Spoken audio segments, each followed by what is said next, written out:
Have you ever noticed how fear sometimes feels like a shadow lurking just behind your every step? It's there in the quiet moments, a subtle unease whispering doubts in your mind. Or it can roar like a storm in the heart, stopping you in your tracks, freezing you with uncertainty. Fear is something we all know intimately. It's universal. It doesn't discriminate. No matter who you are, where you come from, or what you believe, fear touches us all. But why is it that fear has such power over us? Why does it sometimes feel like an invisible cage, holding us back from living fully, from stepping boldly into our true potential? And more importantly, is there a way to break free from its grip? Today, we're embarking on a journey, a deep dive into the heart of fear through the timeless wisdom of Buddhism. For thousands of years, Buddhist teachings have explored the nature of the mind, the causes of suffering, and the path to freedom. And fear, that primal, raw emotion, has always been a central piece of this puzzle. In Buddhism, fear is not simply an enemy to be fought or a problem to be erased. Instead, it's seen as a messenger, a reflection of the deeper truths within us. Fear arises from what the Buddha called avidya, often translated as ignorance or delusion. It's the not knowing, the not seeing clearly the true nature of reality. And it's this blindness that causes us to cling tightly to things, our identities, our possessions, our desires, and when those things are threatened, fear takes hold. Imagine for a moment that fear is like a shadow cast by our attachments. The more tightly we cling to who we think we are, or to what we think we need, the larger and darker that shadow grows. But what if we could shine a light into that shadow? What if we could understand fear so deeply that it loses its power to control us? That's what this series is about, exploring practical, mindful ways to recognize fear when it arises, to meet it with courage and compassion, and to transform it into a stepping stone on the path toward freedom. Throughout this journey, you'll hear stories, real and timeless, of people who have faced their fears head-on and emerged stronger, calmer, and wiser. You'll learn how the simple act of mindfulness can begin to unravel the tight grip fear holds on the mind. You'll discover meditation techniques that calm the storm inside and help you see fear not as a monster, but as a visitor passing through, and perhaps most importantly, you'll come to understand that you are not alone in this. Fear is part of the human experience, but so is courage, resilience, and the capacity for deep peace. So, take a deep breath with me now. Allow yourself to be curious, open, and ready to explore. Because the journey of overcoming fear is also the journey of coming home to yourself. Now that we've met fear as a shadow that follows us, it's time to shine a light on its origins. Where does this fear truly come from? What is it beneath the surface that makes fear such a powerful force in our lives? In Buddhism, fear is not seen simply as a random emotion or a quirk of the mind. It's deeply connected to the roots of our suffering, the very condition the Buddha set out to understand and overcome. At the heart of this suffering lies a fundamental ignorance, known as avidya. Avidya is often translated as ignorance or delusion, but it's more than just a lack of knowledge. It is the blindness that prevents us from seeing reality as it truly is. We live under the illusion that our self, the I we cling to, is permanent, solid, and separate from everything else. This illusion is what fuels fear. Think about it, fear arises when something threatens the self. When we feel insecure about who we are, or fear losing what we hold dear, that sense of self feels endangered. This fear is essentially the mind's reaction to protect its fragile identity, but Buddhism teaches us something radical. The self we're so afraid of losing doesn't actually exist in the way we think. It's not a fixed, unchanging entity. Instead, what we call self is a constantly changing flow of thoughts, feelings, sensations, and perceptions, nothing permanent to grab onto. Because we don't see this clearly, we cling tightly to this illusion of a separate self. This clinging, in turn, creates the soil where fear grows. There's another layer, too. Fear is often entwined with the three poisons of the mind: greed, desire, hatred, aversion, and delusion, ignorance. When we desire security, pleasure, or control, We set ourselves up for fear because these things are impermanent and beyond our full control. When we reject or hate the discomfort that fear brings, we try to avoid it, which only gives fear more power. To put it simply, fear is a signal, an alarm bell sounding off because our mind perceives danger to its sense of self and happiness. But the danger isn't necessarily outside, it's often inside, our attachment and misunderstanding of what life really is. Here's an example: imagine a person terrified of losing their job. The fear is not just about losing income but about losing identity, status, and security. This fear traps them in anxiety and stress, blinding them from seeing new possibilities or solutions. If they could step back and understand the impermanent nature of all things, including their job and their self, they could meet fear with calm and clarity.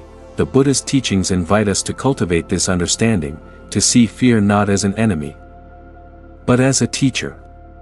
When we recognize fear's true nature, rooted in ignorance and attachment, we can begin to loosen its grip.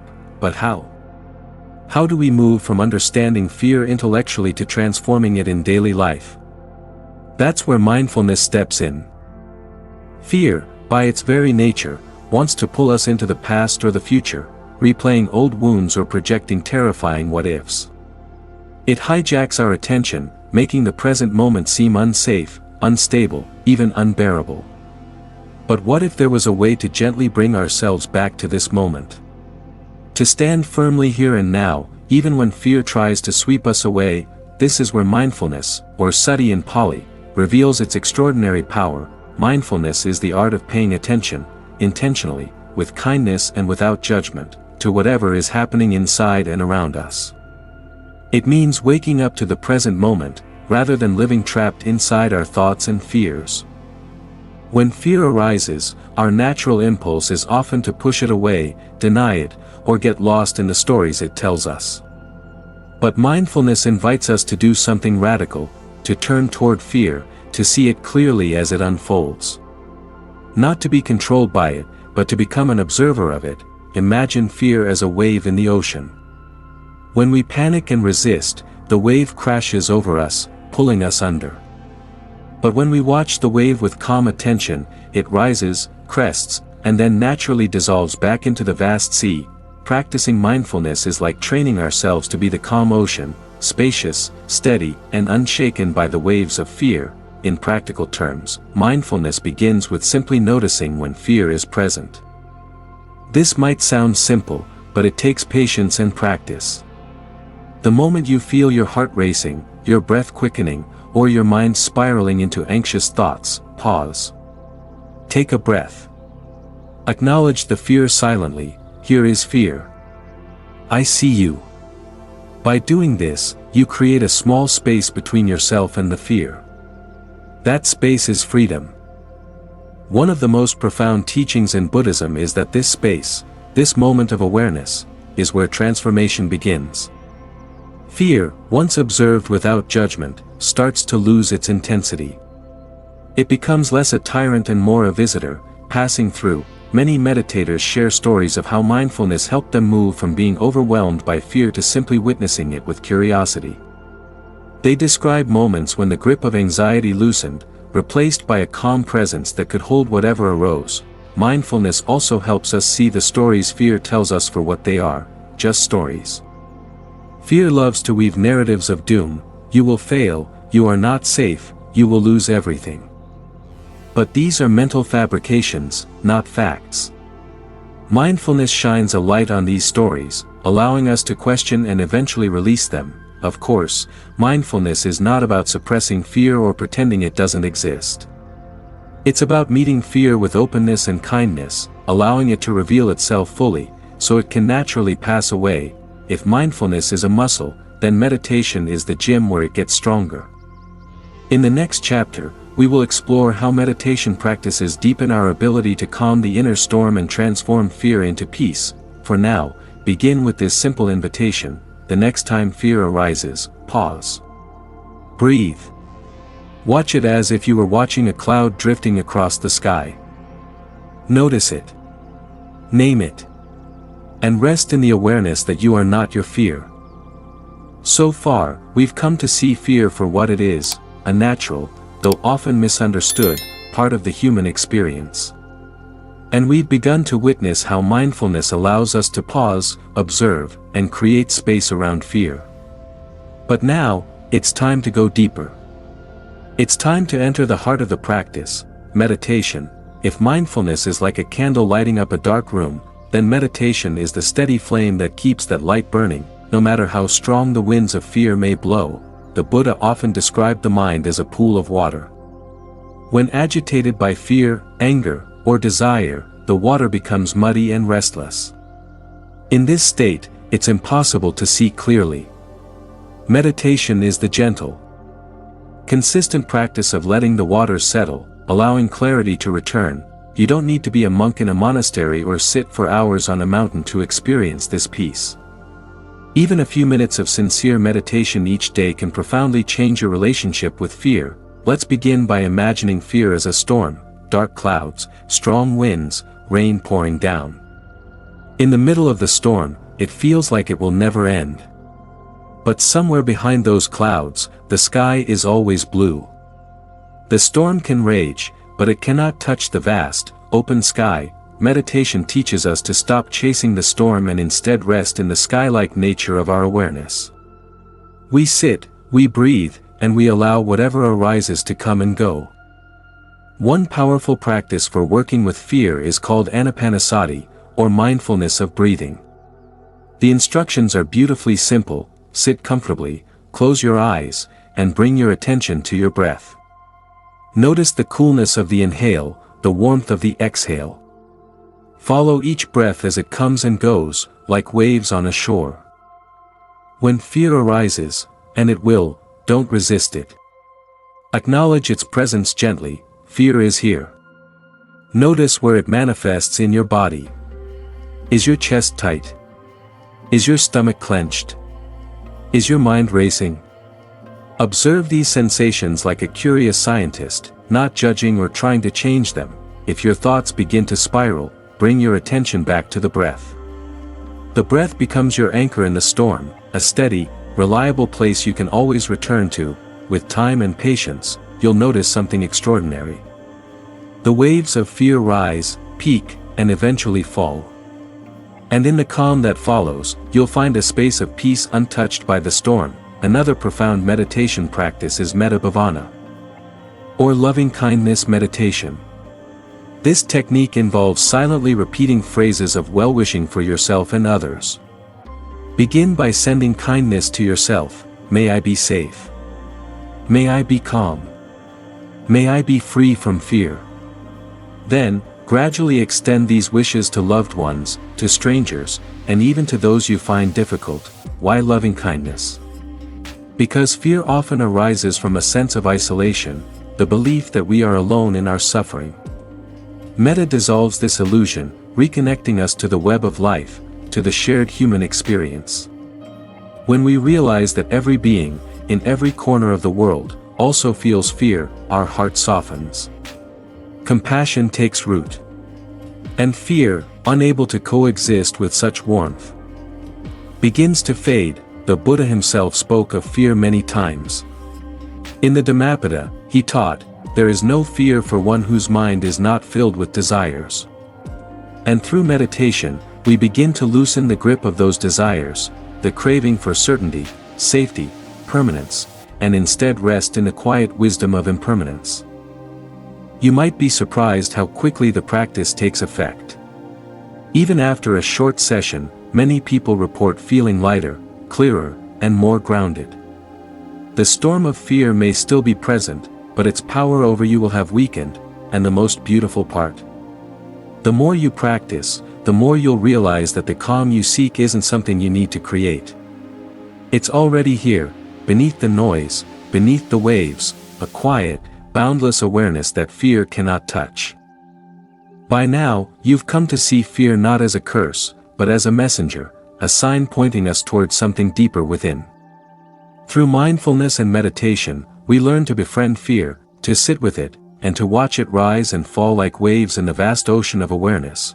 But what if we could go even further? What if the very roots of fear could be loosened by understanding two of the most profound teachings in Buddhism, anicca, impermanence, and anatta, non-self? Let's begin with impermanence. Everything in this life, every experience, every moment of joy, every moment of pain, every breath we take, is impermanent. The seasons change, relationships evolve, our bodies age. Emotions come and go like passing clouds. Nothing remains fixed. At first, this truth might sound unsettling. After all, isn't part of what we fear the fact that good things won't last, and bad things might come? But here's the liberating wisdom the Buddha offered. It is precisely because everything changes that fear loses its power. Imagine for a moment that you are gripped by anxiety about an upcoming event, a presentation, a conversation, a decision you must make. Your heart races, your thoughts swirl. Now, gently remind yourself, this, too, is impermanent. The fear you feel right now will not last forever. Like a storm, it will pass, and not only fear, but the circumstances you dread, the situation. The outcome, even your reaction to it, are also in constant motion. The river of life never stands still. The clouds of fear cannot linger forever in a sky that is always changing. When we truly grasp this, something shifts inside us. We stop clinging so tightly to what we love and resisting so fiercely what we fear. We meet life with a kind of graceful flexibility, like bamboo that bends with the wind but does not break. Then comes the second liberating insight, non-self. In our earlier chapters, we touched on how fear arises when something threatens the self, this sense of I, me, and mine that we believe to be solid and permanent. Buddhism gently invites us to examine this belief. What is the self, really? Is it your body? Your thoughts? Your emotions? Your memories? All of these change, moment by moment. The body ages, thoughts come and go, feelings rise and fall, memories fade and shift. If none of these are constant, where is the fixed self we're trying so hard to protect?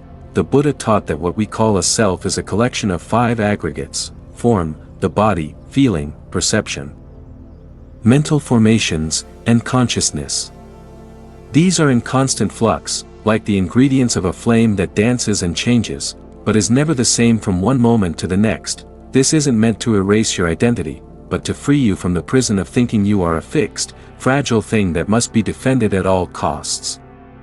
When we realize the self is a process, not a possession, we naturally let go of the desperate clinging that gives fear its strength.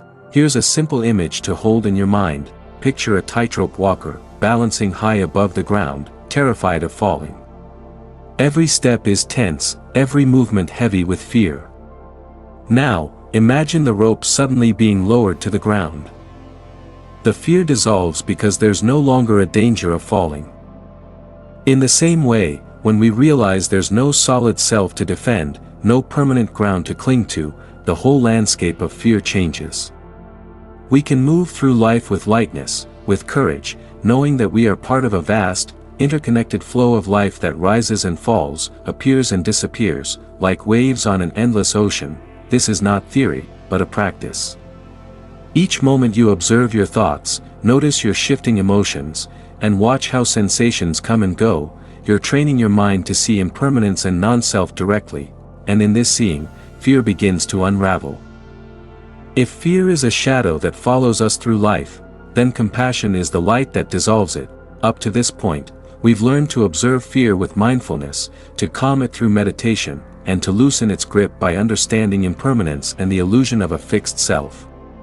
But what naturally arises when fear begins to fade is compassion. You see, when you truly see the nature of your own fear, when you hold it in your hands, watch it rise and fall, and realize it doesn't define you, something remarkable happens. Your heart softens. And in that softening, you start to recognize the fear in others too. The Buddha taught that all beings, everywhere, are seeking happiness and trying to avoid suffering. And so much of what drives people's actions, their anger, their greed, their cruelty, is rooted in fear. Fear of loss. Fear of insignificance. Fear of pain. Fear of death. When you understand this, it's no longer possible to see others simply as enemies, competitors, or strangers. You begin to recognize yourself in them. And from this understanding, compassion naturally blooms. In Buddhism, this quality of boundless kindness is called metta, loving kindness. It's not sentimental or passive. It's an active, courageous love that sees the suffering in others and wishes them well. The practice of cultivating metta begins with yourself. Why? Because you cannot truly offer kindness to others while neglecting your own heart. So, sit quietly, close your eyes, and silently repeat, "May I be safe, may I be calm, may I be free from fear, may I live with ease." Notice what arises. Perhaps resistance, perhaps warmth. It doesn't matter. Stay with it, then, slowly extend these wishes outward. Think of a loved one, and repeat. May you be safe, may you be calm, may you be free from fear, may you live with ease. Then, extend this loving kindness to a neutral person, someone you don't know well, and finally, to someone you struggle with. Yes, even them. Especially them, because here's the truth, fear isolates. It tells us we are separate, that we must defend ourselves, that others are threats. Loving kindness dissolves those walls, revealing the interconnectedness of all beings, and when you practice metta, something beautiful happens to your relationship with fear. You stop seeing it as a problem to fix or an enemy to defeat. Instead, you meet it with tenderness. You realize fear is just another part of the human experience. Worthy of compassion like everything else. What's more, you begin to cultivate courage. Not the kind of courage that charges recklessly into danger, but a quiet, steady bravery rooted in wisdom and love. The courage to be with difficult emotions. The courage to face uncertainty. The courage to live with an open heart in a fragile, impermanent world. The Dalai Lama once said, "If you want others to be happy, practice compassion. If you want to be happy, practice compassion." And it's true. The more you open your heart to others, the more your own suffering lightens. In time, you'll find yourself less reactive when fear arises, in yourself or others. Instead of tightening up, you'll soften. Instead of closing off, you'll open. You'll recognize that everyone you meet is carrying invisible burdens, wrestling with fears you may never see, and in this recognition, the illusion of separation dissolves. And so, dear friend, we've traveled together through the shadowed valleys and sunlit peaks of fear. We've seen how fear arises, not because we are weak, but because we are alive. Because to be human is to be vulnerable. And to be vulnerable is to love, to hope, to dream. Along this path, we've learned to stop running from fear, to turn toward it with steady eyes and a soft, open heart. Through mindfulness, we witnessed fear without drowning in it. Through meditation, we calmed the restless storm within, we explored impermanence, the truth that everything passes, both joy and sorrow, pleasure and pain. And we gently unwrapped the illusion of a fixed, permanent self, realizing that our true nature is not something to be defended, but a boundless awareness, spacious and free. We discovered that at the heart of fear lies a simple longing, the longing to be safe, to be loved, to belong. And in recognizing this, we opened our hearts to compassion. Not just for ourselves, but for everyone we meet, because every person carries unseen battles, unspoken fears, quiet grief. Now, as we reach the final steps of this journey together, let's pause and ask, what does it mean to live fearlessly? It doesn't mean you'll never feel fear again. The winds will still rise. The storms will still come. But you will no longer be a prisoner to them. Fear will be a companion on the road, not a master of your fate. Fearlessness is not the absence of fear, but the willingness to walk through it, with mindfulness, wisdom, and an open heart. It's the courage to stand in uncertainty, to love without guarantee, to live fully even knowing that everything we hold dear is impermanent. And here's the truth that perhaps matters most: you don't have to do this alone. In Buddhism, we speak of the Sangha, the community of fellow travelers, of seekers, of imperfect, beautiful human beings walking the same path. When you feel overwhelmed, reach out. When you feel strong, offer a hand. Because together, the road is less lonely, the burdens lighter, and the joys sweeter. I invite you now to look around you, at the people in your life, at the faces you pass in the street, at the strangers on this vast planet. Every single one of them carries fear. Every one of them is trying, in their own way, to find peace, and you, having walked this path, can be a light for others. Not by preaching, not by pretending to be fearless, but by living openly, gently. Bravely, let your fear become a doorway to compassion. Let your trembling hand reach out to hold another's. Let your quiet courage become a silent invitation for others to breathe easier in your presence. The great Zen teacher Thich Nhat Hanh once wrote, "Fearlessness is not only possible, it is the ultimate joy." When you touch non-fear, you are free. And so, dear one, as this chapter closes, may you carry these teachings in your heart. May you walk through fear with tenderness. May you meet each moment as it comes. And may you remember, always, that beneath every passing cloud, the sky within you is vast, clear, and limitless. This is not the end. It's the beginning. So, take a deep breath. And step forward, we're walking through fear, together.